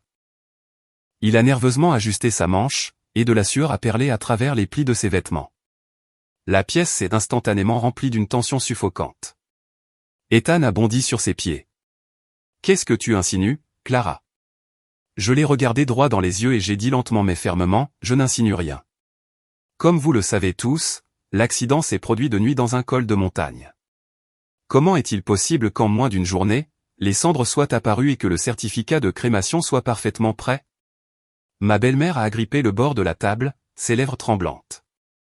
« Surveille tes paroles, Clara. » J'ai marqué une pause et j'ai continué, « Oui, j'espère aussi que tout sera clarifié en toute transparence s'il y a eu des transferts de fonds anormaux au sein de l'entreprise liée à l'église ou la fuite de contrats. » Avant que je puisse finir, le père Michael s'est levé d'un bond et a dit nerveusement, « J'ai une affaire urgente. Je dois y aller. » Personne n'a rien dit, mais tout le monde savait. Celui qui a quelque chose à cacher se trahit. Ethan s'est rapidement approché et m'a saisi le poignet avec force. « Arrête ça. Ne gâche pas mes plans. » Je l'ai regardé avec des yeux vides. « Gâcher ? J'aide simplement tout le monde à voir les choses plus clairement. » À ce moment-là, un employé a ouvert la porte et a passé la tête. « Excusez-moi, la police demande à quelques personnes de descendre. » À cet instant, j'ai clairement vu la panique dans les yeux de ma belle famille, et j'ai su que j'avais gagné la première bataille de cette guerre. Après la réunion tendue à l'entreprise, l'atmosphère dans la maison de ma belle famille était comme un lac calme avant la tempête. En surface, la tranquillité régnait, mais en dessous, les courants étaient turbulents. Je pouvais clairement sentir qu'ils avaient commencé à me soupçonner. Ils avaient réalisé que je n'étais plus la belle-fille naïve et fragile d'avant. Cette nuit-là, alors que je rangeais mes vêtements du matin dans la chambre, Ethan est entré. Il a claqué la porte, me faisant sursauter. « Clara, qu'est-ce que tu as fabriqué à l'entreprise aujourd'hui ?» Sa voix était un grognement sourd. J'ai levé les yeux et j'ai pris mon expression la plus innocente. J'ai juste posé des questions sur des choses qui m'inquiétaient. Mon père est mort. Ethan m'a coupé d'un regard sombre. Arrête tes conneries. C'est trop gros pour que tu t'en mêles. À ce moment-là, j'ai réalisé qu'il ne restait plus d'amour dans ses yeux, seulement de la menace, de l'agacement et de la peur. Il avait peur que j'en sache trop. Calmement, j'ai dit, je veux juste justice pour mon père. Le visage d'Ethan s'est contracté. Je ne pouvais pas dire si c'était de la rage ou de l'inquiétude. Il s'est approché, d'une voix basse mais tranchante comme un couteau, a dit, « Clara, ne me force pas à faire quelque chose que je regretterai. » Son avertissement m'a glacé le sang. J'ai regardé le sol pour qu'il ne me voie pas trembler. D'accord. Ethan s'est détourné et est parti, claquant la porte avec une telle force que la pièce a résonné de sa colère. Cette nuit-là, en descendant à la cuisine pour chercher de l'eau, j'ai entendu la voix de ma belle-mère dans le salon. Je me suis caché derrière une colonne, le cœur battant à tout rompre. Il y avait 3 personnes dans la pièce, ma belle-mère, Ethan et Monsieur Ortiz, le partenaire commercial dont mon père s'était méfié. La voix de Monsieur Ortiz était rauque. Cette fille Clara devient un problème. Elle en a découvert trop vite. Ma belle-mère a soupiré. Je pensais qu'elle était docile, mais je n'aurais jamais imaginé qu'elle serait aussi persistante. Après la façon dont elle nous a défiés à l'entreprise aujourd'hui, il est clair qu'elle est dangereuse. Ethan a grommelé. Maman, elle a quelque chose comme une clé USB. Je suis sûr qu'elle a copié l'ordinateur de mon père. Mon cœur a raté un battement. Il savait. Il savait que je détenais ce qui les terrifiait. Monsieur Ortiz a ricané. Il n'y a plus d'autre choix maintenant. Garder cette fille en vie est un risque pour nous. J'ai senti mes jambes se dérober. Ma belle-mère a demandé calmement, « Que voulez-vous dire, monsieur ?» Ortiz a répondu fermement, « Nous devons nous débarrasser d'elle. » J'ai dû me couvrir la bouche pour m'empêcher de hurler. La belle-fille qu'ils appelaient autrefois charmante était devenue une épine qu'il fallait arracher. Ethan ne s'est pas opposé. Il a prononcé une phrase qui m'a glacé le cœur, « Je m'en occuperai tant que tu n'es pas impliqué, maman. » Ma belle-mère a acquiescé pensivement. Mais cela doit être un travail propre. Personne ne doit soupçonner quoi que ce soit. La voix de Monsieur Ortiz a résonné à nouveau. J'ai quelqu'un de fiable, un gars qui se spécialise dans ses travaux et ne laisse aucune trace. J'ai reconnu le nom d'un homme de main dont on avait parlé aux informations. S'il l'impliquait, je n'aurais aucune chance. Vers minuit, j'ai entendu la porte d'entrée s'ouvrir légèrement. J'ai jeté un coup d'œil à travers le rideau et j'ai regardé en bas. Monsieur Ortiz montait dans sa voiture pendant que ma belle-mère et Ethan prenaient congé de lui. J'ai entendu Ethan demander à voix basse, « Alors, tout sera réglé d'ici demain soir ?» Monsieur Ortiz a acquiescé. « Oui. » Dis à la fille d'apporter une offrande à l'église.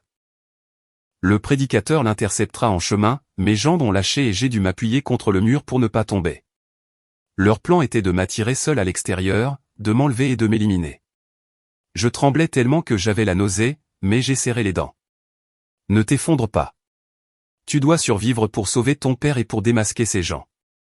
Dès que je suis retourné dans ma chambre, j'ai reçu un SMS de Marc. « Madame, Monsieur Harrison dit que l'angle de la caméra près de l'entrepôt a été déplacé depuis cet après-midi.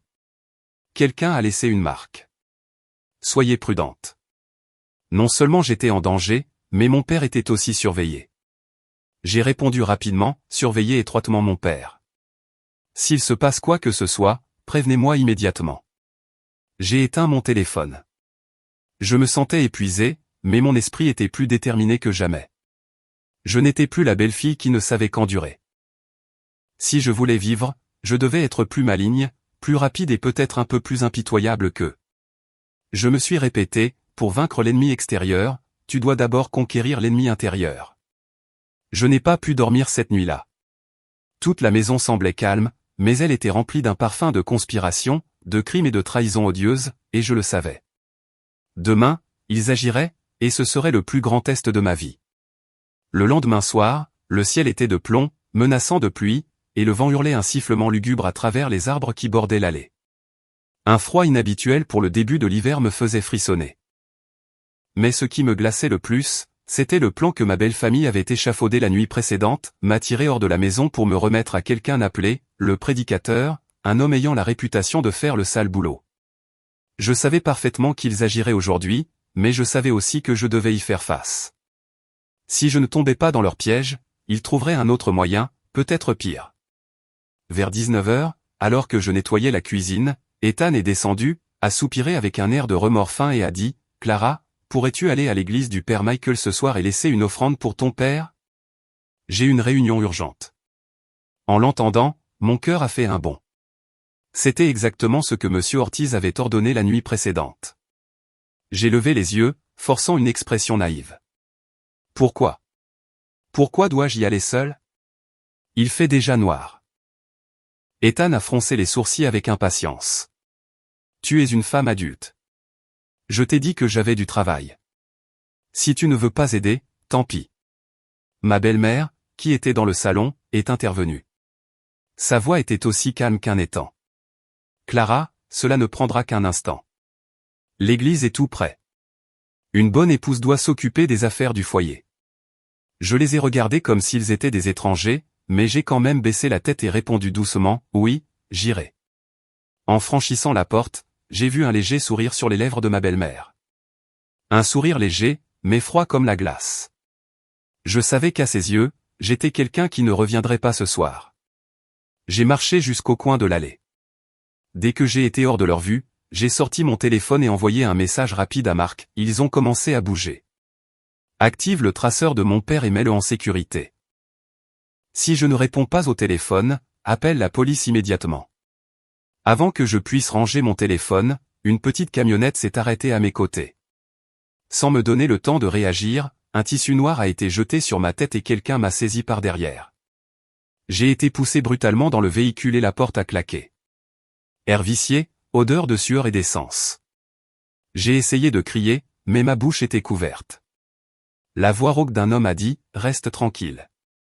Si tu cries encore, je t'attache. » Le prédicateur. C'était sa voix, celle dont j'avais entendu parler aux informations. La camionnette roulait à vive allure sur une route déserte. J'étais projeté d'un côté à l'autre, ayant l'impression que mes membres allaient se briser. mais au milieu du chaos, j'ai clairement entendu ce que l'homme sur le siège passager a dit. Monsieur Ortiz a dit que cela devait être un travail propre ce soir. Cette petite peste ne pourra plus l'ouvrir. Je me suis mordu les lèvres jusqu'au sang, le cœur battant la chamade. Tout n'était que ténèbres, comme si des centaines de mains invisibles m'entraînaient dans un abîme. Environ 30 minutes plus tard, la camionnette s'est arrêtée. J'ai été traîné dehors. Odeur d'insectes, de terre humide, de vieux tissus. Nous étions dans un entrepôt abandonné. Quand le tissu a été retiré de ma tête, j'ai vu des visages féroces sous une lumière jaune pâle et lugubre. Je tremblais, non pas de peur, mais de rage. Rage qu'ils osent traiter ma vie comme si c'était une guenille. Le prédicateur m'a poussé sur une chaise en bois. Fille maligne, tu en sais trop. Je n'ai pas répondu. Je l'ai regardé droit dans les yeux sans ciller. Il a ricané. Si courageuse, mais cela ne te servira à rien. Aujourd'hui est ton dernier jour. La porte de l'entrepôt s'est ouverte et ma belle-mère est entrée. Derrière elle se trouvait le père Michael dans sa soutane brune. Son visage était pâle, mais ses yeux étaient rusés. Et enfin, Ethan est entré. Les trois personnes qui étaient autrefois ma famille révélaient maintenant leur vrai visage dans l'obscurité. Ma belle-mère a croisé les bras et s'est tenue devant moi. Clara, tu m'as beaucoup déçu. J'ai ri. Non, le fait est que je suis devenu une nuisance pour vous. Le père Michael a dit anxieusement, cette fille est au courant pour les cendres. Elle en sait trop. Si nous ne nous débarrassons pas d'elle, tout va s'effondrer. J'ai tourné la tête vers lui. Un homme de Dieu qui échange des cendres et couvre un meurtre? Comment pouvez-vous prier et demander pour les autres? Il a reculé d'un pas, le visage livide. Ma belle-mère a frappé la table. Assez de ces bêtises. Tu es devenue insolente depuis que tu as découvert la vérité.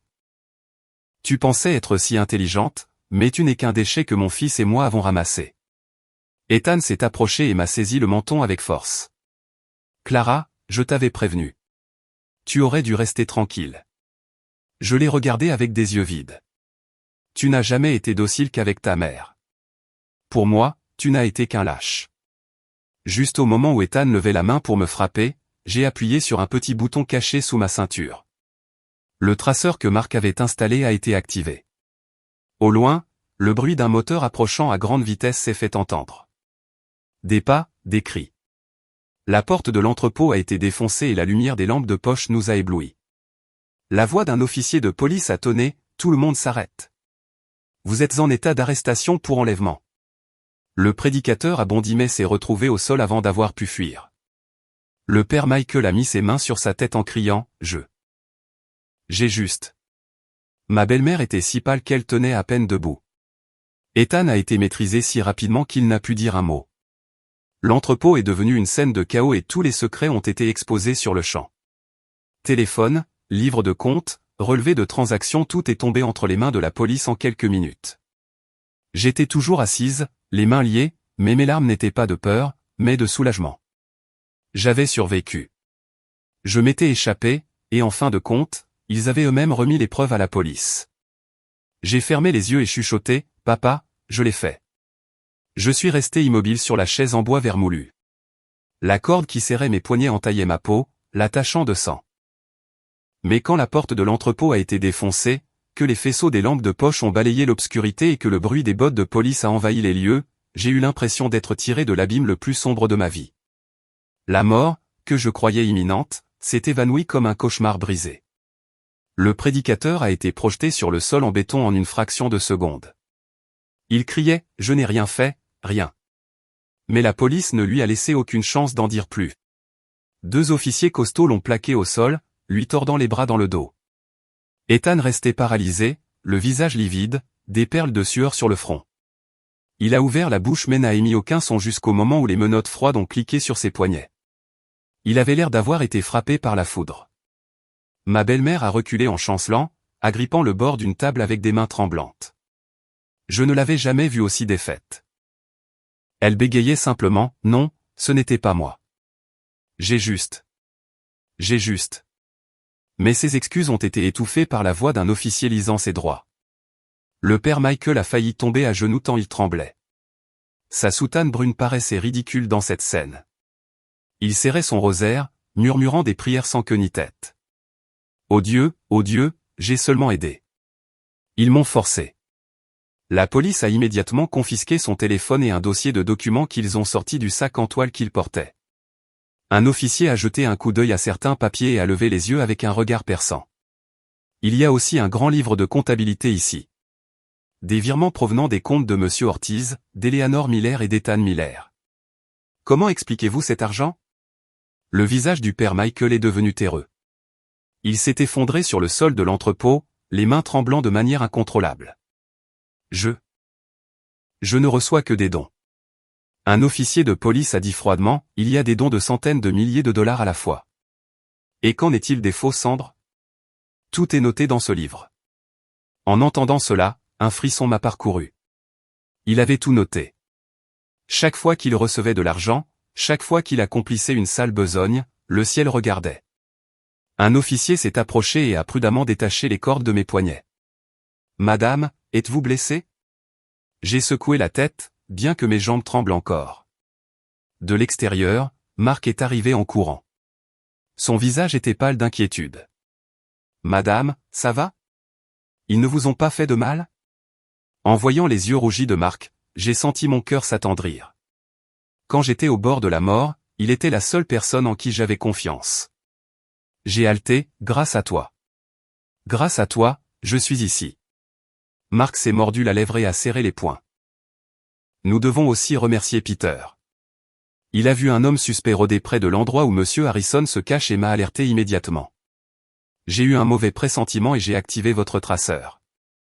Et heureusement, la police était à proximité. En entendant cela, j'ai eu l'impression de naître à nouveau. Un officier m'a guidé hors de l'entrepôt. Le vent de la nuit a frappé mon visage froidement, mais cela a aidé à m'éclaircir les idées. Je me suis retourné. Les 3 personnes qui m'appelaient autrefois leur famille étaient menottées, la tête basse. L'un pleurait, l'autre tremblait de peur. Un autre était dans un état de panique, mais aucun de leurs visages n'inspirait de pitié en moi. C'était le prix qu'ils devaient payer. J'ai été emmené au poste de police pour faire une déposition. Je leur ai tout raconté, du moment où j'ai reçu le message de mon père à l'étrange réunion à l'entreprise, jusqu'au complot d'enlèvement cette nuit-là. Quand j'ai fini, l'officier assis en face de moi a hoché la tête. Madame Miller, votre témoignage correspond aux preuves que nous venons de saisir. Et préparez-vous, car il ne s'agit pas d'une simple affaire d'enlèvement, mais d'une possible conspiration de meurtre organisé. Je me suis mordu la lèvre. Je savais que j'avais vu dans leurs yeux la cruauté de ceux qui n'ont plus de chemin de retour. Quand j'ai quitté la salle d'interrogatoire, Peter m'attendait dans le couloir. Cet homme d'un certain âge, qui avait travaillé pour mon père pendant plus de 20 ans, avait les yeux larmoyants en me voyant. Madame, je suis désolé. Je n'ai pas pu vous protéger. J'ai secoué la tête et j'ai pris sa main. Vous m'avez sauvé, Peter. Je ne l'oublierai jamais. Dans la cour du poste, un vent fort soufflait. J'ai levé les yeux vers le ciel sombre. Je ne m'étais jamais senti aussi forte. Mon corps était épuisé et mes jambes tremblaient encore, mais j'ai pensé à mon père, à la douleur qu'il avait endurée, et au moment où il se présenterait pour révéler toute la vérité. Cette nuit-là, j'avais survécu. Mais demain serait le jour où la justice commencerait à être de notre côté. Un nouveau chapitre, brutal mais plein d'espoir, m'attendait. Le lendemain matin, Marc et moi sommes allés au quartier général de la police pour faire une déposition plus détaillée. En entrant, j'ai vu une personne assise de dos. Ses cheveux grisonnants et sa carrure familière ont fait bondir mon cœur. Quand la personne s'est levée et s'est retournée, j'ai vu que c'était mon père. Avec une boule dans la gorge, j'ai à peine pu articuler « Papa ». Mon père a souri, mais ses yeux étaient rouges. Il a ouvert les bras, et je l'ai serré dans mes bras comme une enfant retrouvant son père après une longue période. Ses vêtements sentaient encore le désinfectant et la terre de ses jours de fuite. Tout cela me faisait mal et m'attristait. Il m'a tapoté le dos et a dit « Ma chérie, ça va. Tu as été très courageuse, Clara. » J'ai levé les yeux vers son visage émacié. Dans ses yeux, il n'y avait plus l'amertume des jours passés, mais la détermination et la force d'un homme qui allait récupérer son honneur. Il a posé une main sur mon épaule et a dit « Aujourd'hui, je vais tout leur dire. » J'ai hoché la tête. À côté de nous, Marc, également ému, a salué mon père d'une voix tremblante. Mon père lui a rendu son sourire comme s'il était son propre fils. Nous avons été conduits dans une salle d'interrogatoire. Sur la table, dans des sacs scellés, se trouvaient les téléphones et les documents du père Michael, de ma belle-mère et d'Ethan. L'atmosphère était lourde mais solennelle. Un inspecteur a dit, « Monsieur Matthew Harrison, nous avons examiné la déposition de Madame Miller et toutes les preuves. Pour compléter le dossier, nous vous demandons de tout nous raconter depuis le début. » Mon père a pris une profonde inspiration et a commencé à parler. Environ une semaine avant l'accident, j'ai remarqué quelque chose d'étrange dans certains contrats. Des sommes importantes avaient été retirées sans justification. J'ai commencé à enquêter secrètement. Mon cœur a sursauté. Mon père a continué, j'ai découvert des signatures falsifiées sur 2 contrats importants. La signature était celle d'Ethan. La pièce est restée silencieuse pendant quelques secondes. J'ai senti mon cœur se serrer, mais j'ai ravalé mes larmes. C'était le moment d'entendre la vérité, pas de faiblir. Mon père a poursuivi, j'ai appelé Ethan pour lui parler seul. Au début, il a nié, mais ensuite j'ai vu la peur dans ses yeux. Avant que je puisse agir, il a couru prévenir sa mère. Eleanor a immédiatement rencontré Monsieur Ortiz, et c'est là que la conspiration a commencé. L'inspecteur a demandé, « Êtes-vous certain qu'ils ont conspiré pour vous nuire ?» Mon père a hoché la tête. Oui, j'ai surpris l'un de leurs appels. Monsieur Ortiz a dit qu'il préparerait le terrain, et Eleanor a dit que cela devait être fait proprement. Ils ont aussi mentionné le père Michael. Ils avaient besoin d'un accident convaincant et de quelqu'un de confiance pour livrer les cendres. J'ai serré les mains jusqu'à ce que mes articulations deviennent blanches. Ils avaient planifié chaque étape parfaitement pour couvrir leur crime. Mon père a raconté lentement, comme s'il revivait l'horreur de ses jours de fugitif. Ma voiture avait été trafiquée et le chauffeur drogué. J'ai remarqué que quelque chose n'allait pas et je lui ai crié de s'arrêter, mais il était déjà inconscient. Quand la voiture a basculé, j'ai été éjecté par la portière. C'était la providence. J'ai baissé la tête et une larme est tombée sur le dos de ma main. Mon père a continué, des habitants de la forêt m'ont secouru, mais je savais qu'ils reviendraient inspecter la zone, donc je ne pouvais pas révéler mon identité. Je me suis caché dans les bois pendant 3 jours et j'ai appris qu'ils avaient apporté une urne et déclaré ma mort. À ce moment-là, j'ai su que je devais être plus vigilant que jamais. Un inspecteur a demandé, « Qui vous a informé pour que vous puissiez contacter votre fille ?» Mon père m'a regardé et a souri faiblement. Grâce aux nouvelles des funérailles, j'ai entendu un groupe de personnes parler de l'heure et du fait que Clara serait à la veillée toute la nuit. J'ai trouvé un vieux téléphone dans la cabane et j'ai envoyé un message à ma fille. J'ai serré sa main fermement. Ce n'était que quelques lignes, mais elle m'avait sauvé la vie. L'inspecteur a sorti un dossier. Monsieur Harrison, sur le téléphone du père Michael, nous avons toutes les preuves des virements. Il y a aussi un enregistrement audio où il accepte la tâche d'obtenir de fausses cendres. Et dans le sac à main d'Eleanor Miller, nous avons trouvé une copie d'un contrat pour la saisie des biens. Mon père a laissé échapper un soupir de soulagement, mais teinté de douleur. Alors ils ne peuvent plus le nier. J'ai regardé ces documents et j'ai frissonné. Les gens qui me souriaient autrefois, qui mangeaient à la même table que moi, qui m'appelaient belle-fille, avaient essayé d'assassiner mon père et de se débarrasser de moi. L'inspecteur a conclu, nous allons engager des poursuites pour de multiples crimes. Vous et Madame Miller recevrez une protection pour le moment. Cette affaire implique des personnalités de haut rang, un prêtre frauduleux et des documents financiers, elle est donc susceptible d'attirer beaucoup l'attention des médias. Mon père a hoché la tête, et j'ai senti un poids s'enlever de ma poitrine. Mon père était vivant, et j'avais survécu, mais il y avait de grandes vagues à venir. En quittant le quartier général, mon père a posé une main sur mon épaule. Ma chérie, je suis désolé de t'avoir fait traverser quelque chose d'aussi dur. J'ai secoué la tête et je l'ai serré dans mes bras. Papa, si ce n'était pas pour toi, je serais une véritable orpheline. Mon père a souri, son regard aussi chaleureux que le soleil perçant les nuages. À partir de maintenant, plus personne ne nous marchera dessus. À l'extérieur, le vent soufflait fort, faisant murmurer les feuilles des arbres. J'ai vu un coin de ciel s'éclaircir et j'ai ressenti une paix que je n'avais pas ressentie depuis longtemps. C'était comme voir le premier rayon de soleil après une longue tempête. La guerre entrait dans une nouvelle phase, celle où mon père, que l'on croyait mort, leur ferait face la tête haute, et je serais à ses côtés, étant son bouclier, comme il l'avait été pour moi toute ma vie. Mon père est retourné à l'entreprise par une matinée nuageuse, mais l'air était exceptionnellement pur, comme si même le ciel savait que c'était un jour important. Quand la voiture de police l'a déposé à l'entrée principale, des dizaines d'employés attendaient déjà dehors. Ils étaient tous sans voix en le voyant apparaître. Vivant. Des murmures ont rempli le hall. Le président est vivant, vraiment? Alors la crémation était un mensonge. Mon Dieu, qui pourrait être aussi cruel? Je suis sorti la première et je l'ai aidé à descendre. Tous les yeux étaient sur nous, des regards de joie mêlés d'incrédulité. Personne ne pouvait croire que l'homme dont l'urne avait été ramené à la maison se tenait la plus mince qu'avant, mais tout aussi imposant. Mon père a salué la foule d'un léger geste de la main. Sa voix était profonde et sereine. Merci à tous ceux qui se sont inquiétés pour moi ces derniers jours. Je suis revenu aujourd'hui pour remettre les choses en ordre. Le hall est devenu silencieux. La grande salle de conseil avait déjà été préparée à la demande de la police. En entrant, j'ai vu ma belle-mère, Ethan et le père Michael assis d'un côté sous surveillance. Tous leurs visages étaient livides. Ceux qui étaient autrefois arrogants et me traitaient comme rien baissaient maintenant la tête comme s'ils sentaient leur faim. Ethan a levé les yeux en voyant mon père. Ses yeux se sont agrandis, puis il a baissé à nouveau la tête comme un animal acculé. Ma belle-mère tremblait tellement qu'elle tenait à peine debout, et le père Michael, avec un regard perdu, murmurait simplement des prières insensées.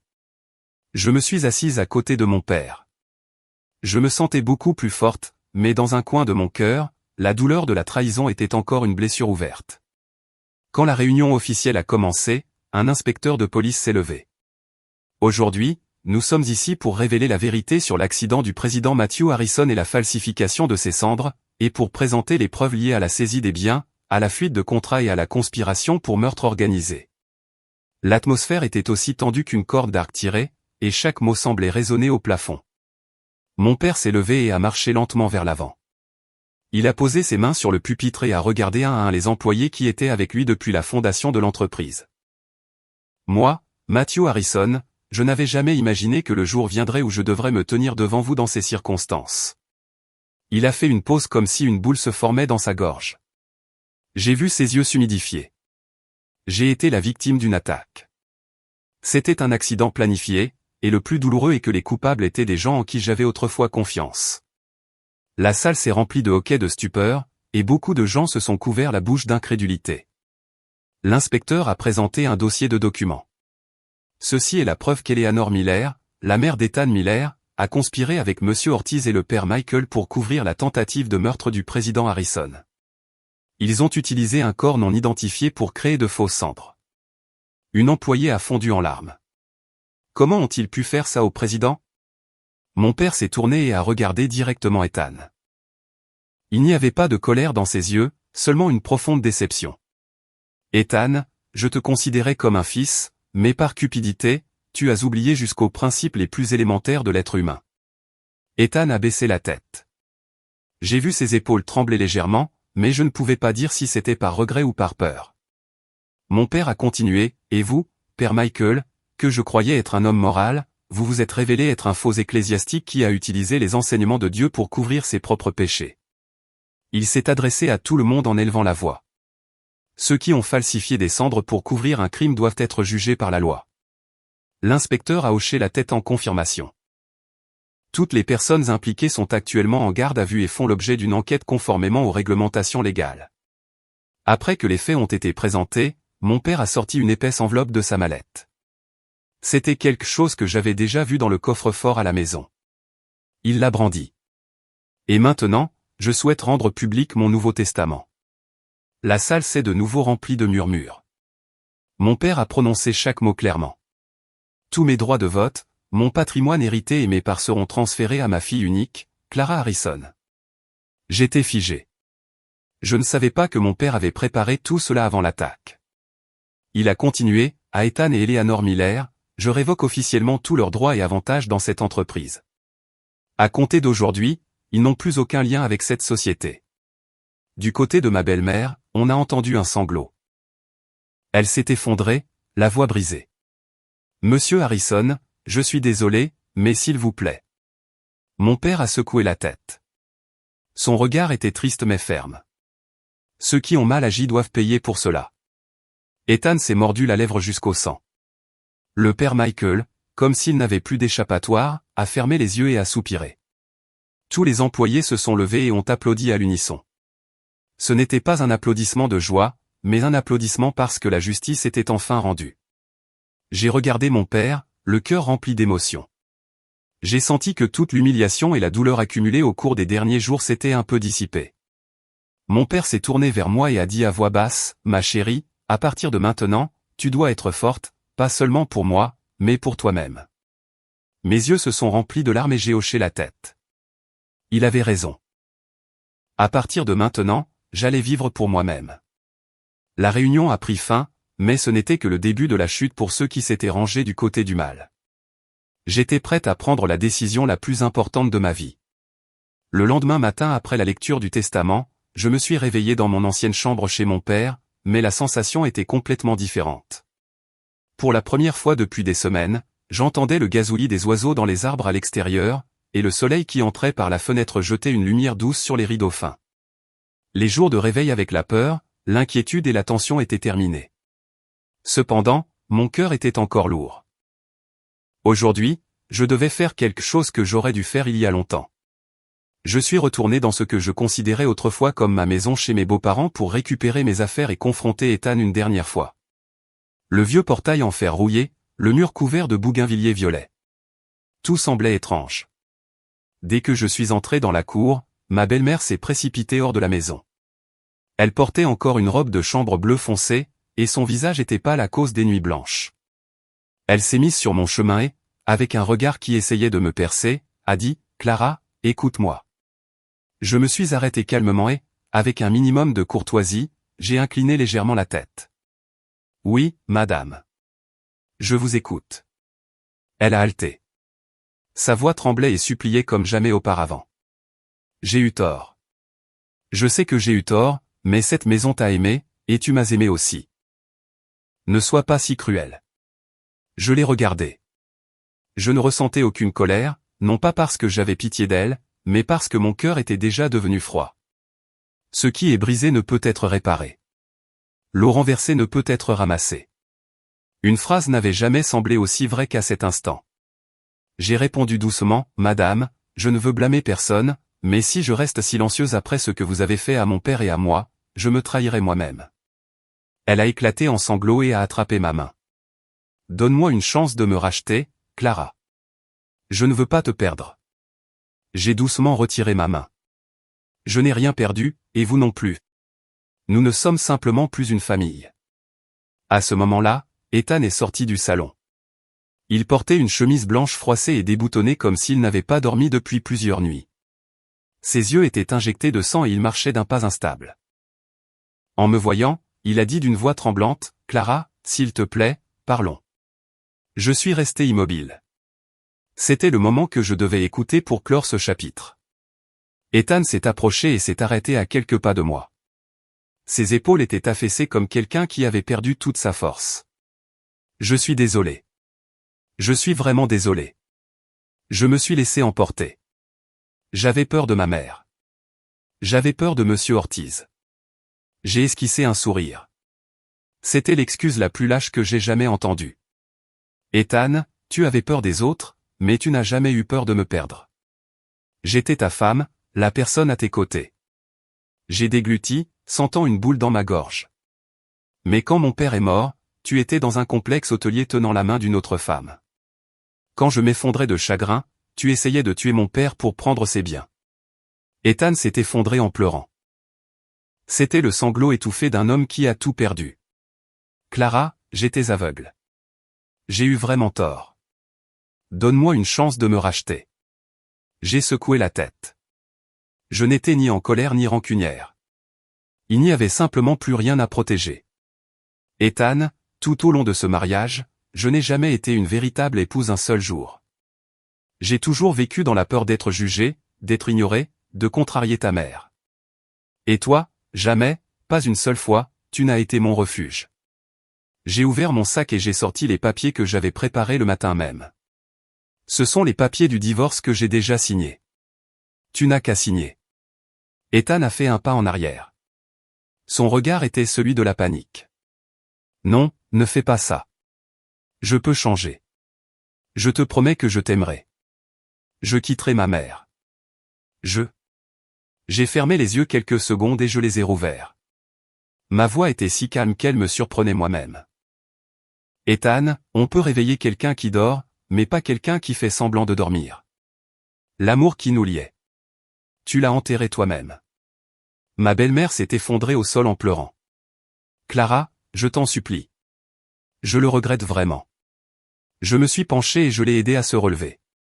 Ma voix était très douce, mais chaque mot était clair.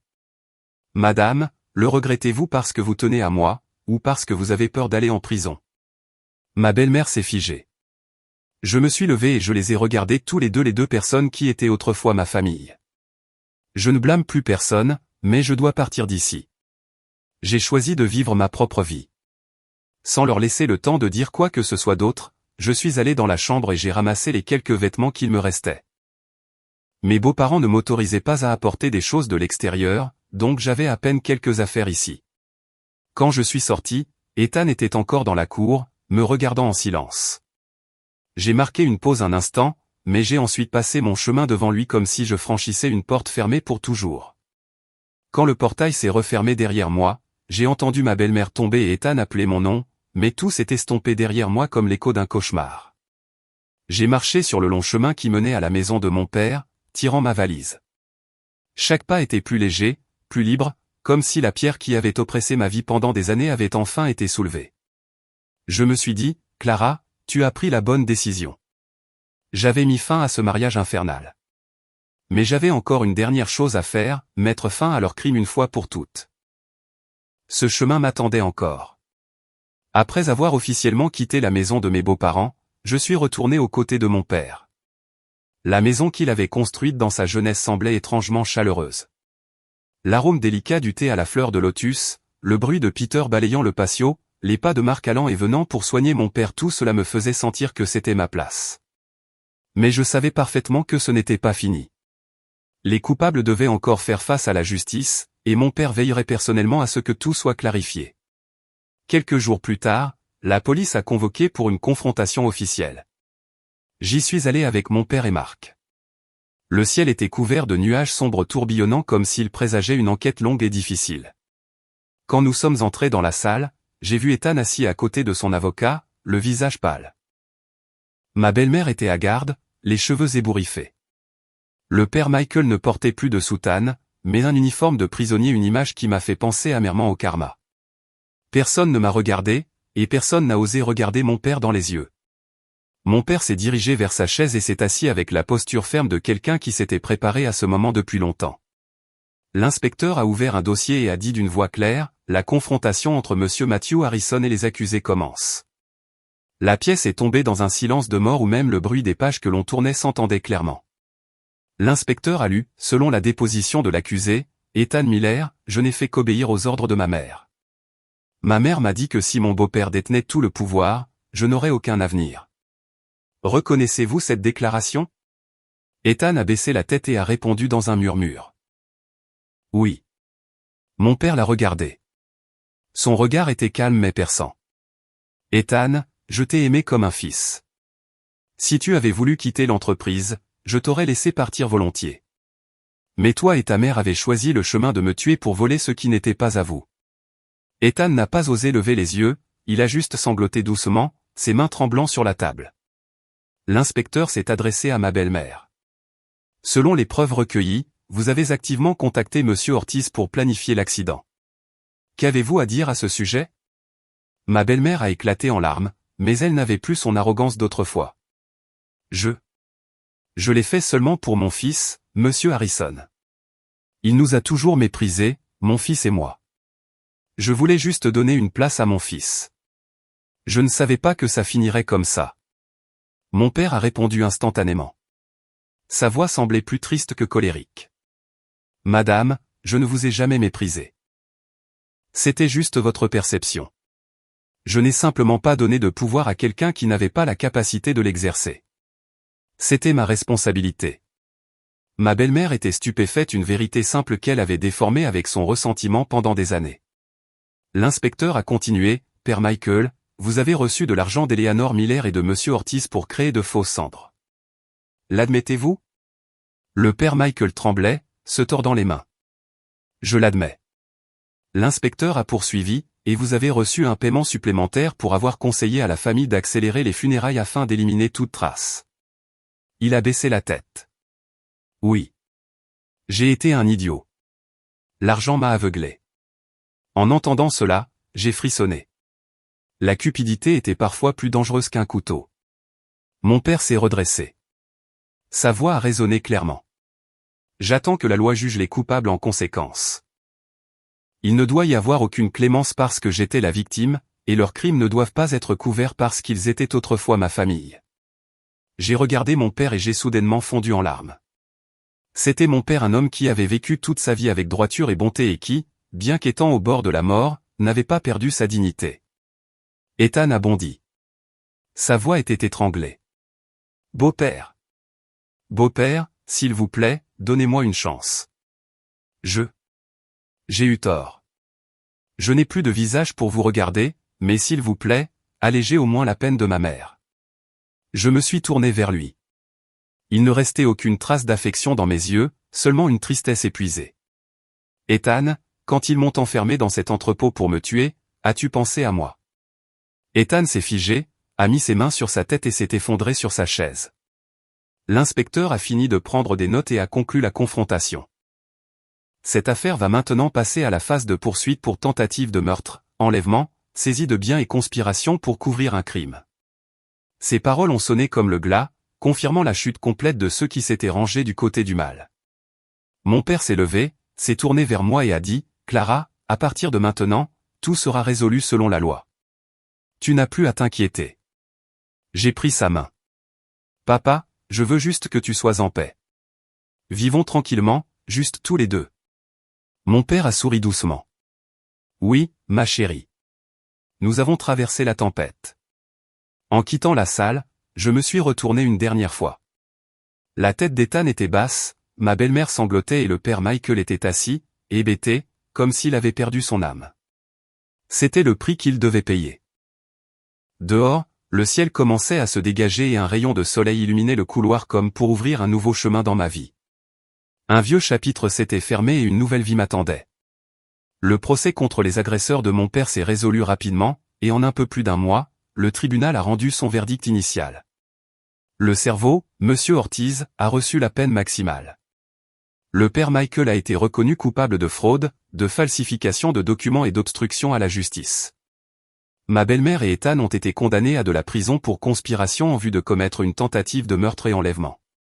Quand j'ai entendu le verdict dans la salle d'audience, je n'ai ressenti ni joie ni satisfaction.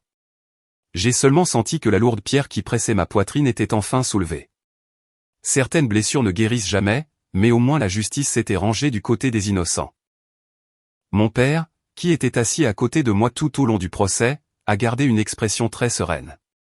Alors que nous marchions dans le couloir du palais de justice, il a pris ma main chaleureusement, tout comme quand j'étais petite fille.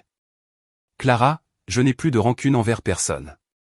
Malgré tout ce que j'ai traversé, je t'ai toujours à mes côtés, et cela suffit. » J'ai posé ma tête sur son épaule et j'ai senti mon cœur s'alléger. Un chapitre de ma vie rempli de ténèbres s'était fermé, et j'étais au seuil d'un avenir différent. Après cela, l'entreprise de mon père a retrouvé sa stabilité. Il s'est retiré de la gestion directe, laissant la direction aux mains du conseil d'administration et ne conservant qu'un rôle de conseiller. Avec les parts qu'il m'avait transférées, j'avais un pouvoir de décision. Mais mon père était clair, tu n'as pas à tout faire. Vis simplement ta vie comme tu le souhaites, avec joie et en paix. J'ai accepté. Après tout ce qui s'était passé, j'avais appris que peu importe à quel point ce monde est dur, si vous gardez un cœur pur, si vous savez aimer les autres et vous-même, personne ne peut éteindre votre lumière intérieure. Un après-midi ensoleillé, pour la première fois après tant d'incidents, j'ai préparé le dîner pour mon père. La cuisine s'est remplie de l'arôme de la soupe de lentilles, du poisson au four et des légumes fraîchement cueillis dans le jardin de derrière. Mon père mangeait lentement, me regardant de temps en temps avec un sourire tendre. Ils n'ont peut-être pas voulu de toi comme belle-fille, mais en tant que ma fille, je te donnerai tout l'amour qui te manquait. J'ai ri, mais des larmes se sont échappées. Pas de tristesse, mais de gratitude. Cette nuit-là, debout sur le porche, j'ai regardé le ciel étoilé et j'ai repensé à tout ce qui s'était passé. Le mariage plein de blessures, la lutte contre les méchants, et le voyage pour me retrouver. Et maintenant, j'étais là où j'aurais dû être depuis le début, une femme qui connaît sa propre valeur, qui connaît ses limites et ce qui compte vraiment. Demain, je recommencerai. Peut-être que j'ouvrirai une petite boutique ou que j'apprendrai quelque chose que j'avais toujours aimé mais que je n'avais jamais osé essayer. Je ne voulais pas d'une vie grandiose. Je voulais juste une vie qui soit vraiment en paix. Dehors, le vent soufflait dans les arbres, produisant un murmure qui ressemblait à une bénédiction des cieux. J'ai fermé les yeux et, ne m'adressant à personne en particulier, peut-être juste à moi-même, j'ai murmuré, « Clara, à partir de maintenant, sois vraiment heureuse. » Le chapitre d'une époque s'était refermé, et celui d'une nouvelle vie venait de commencer.